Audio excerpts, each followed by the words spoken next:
नमस्कार साथियों, सरल संस्कृत चैनल पर आप सभी का फिर से स्वागत है। संधि प्रकरण के अंतर्गत हम इससे पूर्व पर रूप और पूर्व रूप संधियों को पढ़ चुके हैं।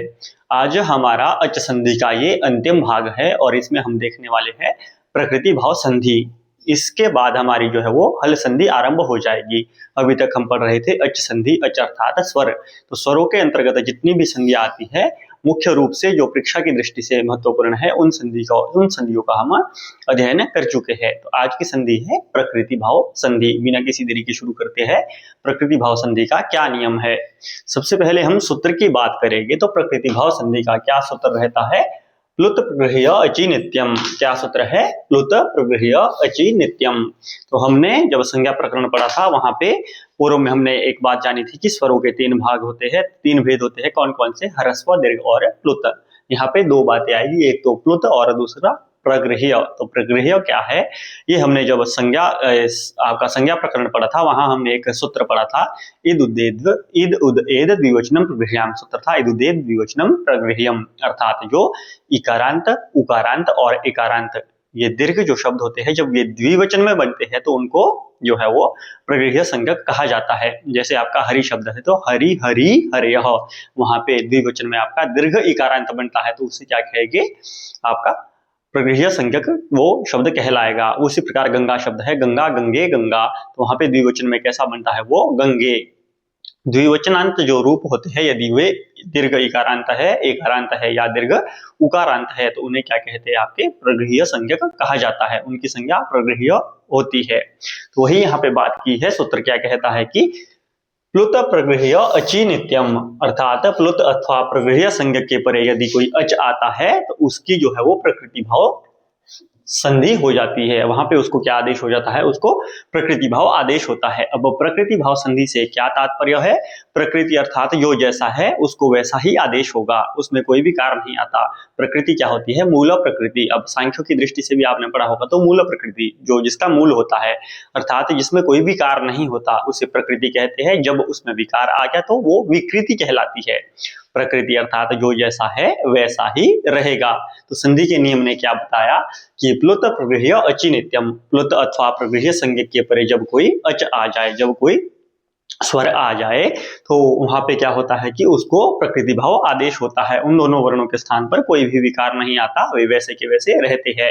प्रगृह्य हमने क्या पढ़ा? तो द्विवचनांत जो इकारांत है, उकारांत है और एकारांत है। दीर्घ इकारांत, दीर्घ उकारांत और एकारांत जो शब्द है ये प्रगृह्य संज्ञक कहलाते हैं, द्विवचनांत। जब इनके परे कोई अच आएगा, अच अर्थात कोई स्वर आएगा, क्योंकि स्वर संधि की बात हो रही है तो स्वर कोई आएगा तो इनको क्या हो जाता है? प्रकृति भाव आदेश हो जाता है। उदाहरण के माध्यम से बिल्कुल स्पष्ट हो जाएगा।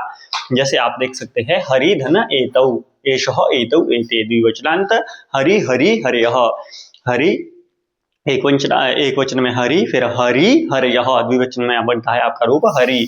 तो हरि कैसा है? द्विवचनांत रूप है और दीर्घ इकारांत है। इसकी क्या हो जाएगी? इदुदे द्विवचनम प्रगृह्यम से प्रगृह्य संज्ञा इसकी हो जाएगी। अब आगे क्या है? एतौ, ये दो हरि है तो एष एतौ एते। एतौ में क्या है? जो ए है ये क्या है? आपका अच है, स्वर है। तो नियम ने क्या बताया? यदि प्रगृह्य संज्ञक के परे यदि आपका कोई स्वर आ रहा है तो उसको प्रकृति भाव आदेश होता है। तो इसको प्रकृति भाव आदेश हो गया, ये जैसा है वैसा ही रहेगा, इसमें कोई विकार नहीं आएगा।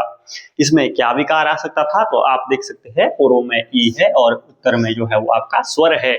ई के परे स्वर रहने पर क्या होता है? तो ई को यणचि, एक स्थान यण स्याद अचि परे, ई के स्थान पर यण आदेश हो जाता था, ई के स्थान पर य आदेश आपका हो जाना था। यहाँ पे क्यों? इको यणचि ने बताया था, परंतु यहाँ पे इसका अपवाद क्या आया? प्लुत प्रगृह्य अचि नित्यम, कि यदि ये प्रगृह्य संज्ञक है और उसके परे कोई अच है तो उसको प्रकृति भाव आदेश होगा। तो हमारा रूप बन गया हरि एतौ। फिर दूसरा उदाहरण आप देख सकते हैं उकार का, कि विष्णु इमौ, विष्णु विष्णु विष्णवः।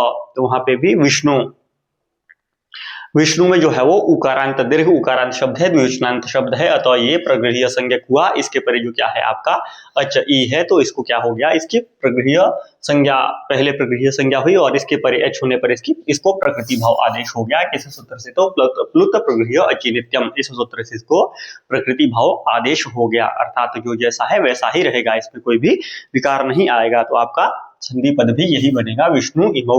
यहाँ पे भी आपकी यण संधि ही होनी थी। ई के परे जो आपका इक के स्थान पर यण आदेश अच परे रहते उ को व हो जाना था, परंतु सूत्र के नियम अनुसार यहाँ पे प्रकृति भाव आदेश हो गया है। फिर एक उदाहरण आप देख सकते हैं, एकारांत गंगा, गंगे, गंगा द्विवचनांत, गंगे रूप, और उसके परे जो है वो आपका अच है, ये प्रगृह्य है, ये प्रगृह्य संज्ञक, ये आपका अच हो गया।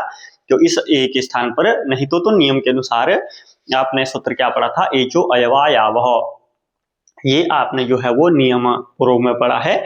या इसके बाद हमने एक नियम पढ़ा था अभी पूर्व रूप संधि में ही, एंगह पदांतादति, और यही नियम पढ़ा था, एंगो पदांतादति। यदि आपके पूर्व में ए है और उसके पर में आपका जो है वो अ है, तो उस अ को पूर्व रूप हो जाता है, परंतु यहाँ पे क्योंकि ये प्रगृह्य संज्ञक है और उसके परे अच है, तो प्रगृह्य संज्ञक के होने के कारण इसमें जो है वो कोई विकार नहीं हुआ, तो आपका प्रकृति भाव इसको आदेश हो गया। रूप क्या बना, गंगे अम्भौ।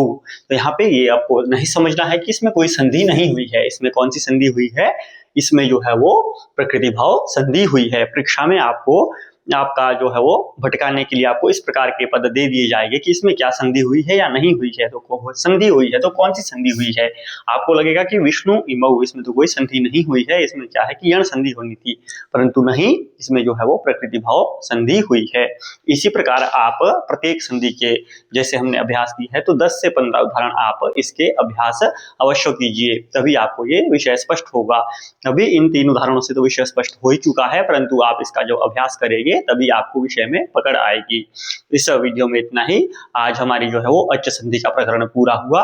अब आगे से हम हल संधि को शुरू करने जा रहे हैं। ऐसे ही वीडियोस को देखने के लिए हमारे चैनल को लाइक, शेयर और सब्सक्राइब जरूर करें। धन्यवाद।